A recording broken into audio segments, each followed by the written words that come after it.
Bonjour.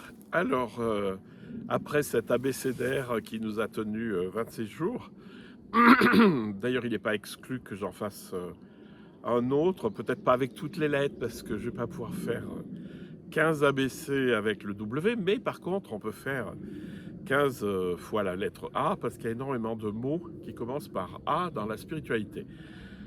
Je voulais vous faire prendre conscience d'une chose, c'est par rapport au silence intérieur, et que euh, il faut préciser un peu la qualité de ce silence pour pas se tromper.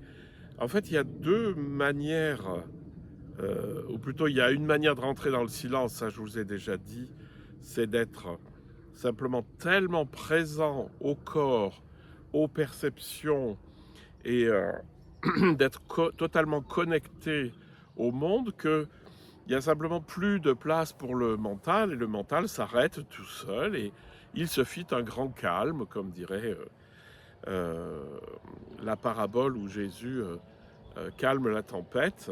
Donc lorsque la conscience s'éveille, il se fait un grand calme. Euh, mais alors donc ça c'est la manière, c'est la seule vraie manière, hein. Il y a une autre manière, je voudrais vous rendre attentif parce que on peut la pratiquer sans vraiment s'en rendre compte, ça m'est arrivé aussi.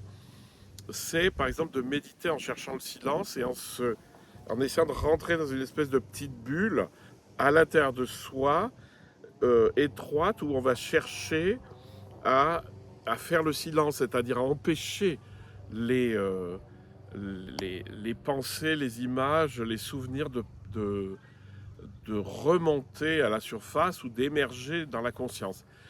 Alors le problème c'est que ça marche en partie. C'est-à-dire qu'avec un peu d'entraînement, vous pouvez être tellement rigide que finalement, il n'y a plus rien qui passe. Euh, mais c'est pas le vrai silence et c'est pas le bon silence surtout. Je vous dis ce qui se passe lorsque vous êtes dans une espèce de crispation où vous interdisez toute pensée à émerger, vous les interdisez, vous faites attention à ce que ça soit vraiment silencieux. L'espace est très très étroit. Et le problème, et vous le sentez très bien quand vous êtes au contraire dans le large, c'est que ces pensées, elles sont souterraines. Et donc, vous avez le fond de l'esprit qui vibre. Vous dites, mais j'ai plus de pensée, et pourtant c'est pas calme, parce qu'il y a cette espèce de vibration qui est en fait toutes les pensées qui ne remontent pas et qui travaillent en souterrain, donc dans l'inconscient, dans ce qui n'est pas conscient. Donc, juste soyez attentifs à ce que dans vos pratiques, de ne pas chercher le silence en vous enfermant dans une bulle et en essayant désespérément de plus penser, parce que non seulement ça marche pas, mais c'est toxique. Parce que si vous y arrivez, d'abord ça n'a rien réglé du tout, parce que dessous ça continue à travailler. Et surtout souvent, quand on fait ça, on a une tendance à être arrogant, à être méprisant pour les autres qui n'y arrivent pas, ce qui n'est pas très sympa. Donc, ce que je vous propose toujours, c'est vous vous êtes posé dans la réalité, vous faites partie de la réalité et vous essayez simplement d'être en lien avec tout ce qui vous entoure par tous les sens, même si c'est pas agréable. Bon, ici c'est joli et puis il y a de la verdure, mais on pouvait faire ça aussi en ville. Euh, d'être branché sur les perceptions, d'entendre ce qui se passe, de sentir commencer dans votre corps, de vous sentir respirer, de sentir votre équilibre, de voir les couleurs, voilà, c'est ça. Et donc, le silence induit par cette présence à vous-même et au monde, qui est la même chose, c'est un silence qui est beaucoup plus réel, parce qu'en fait, plus vous allez rentrer dans ce silence, et plus vous vous rendez compte qu'il est dense. Alors que dans le silence étroit, finalement, ce qui se passe, c'est qu'à peine vous relâchez la pression, ça remonte, hein.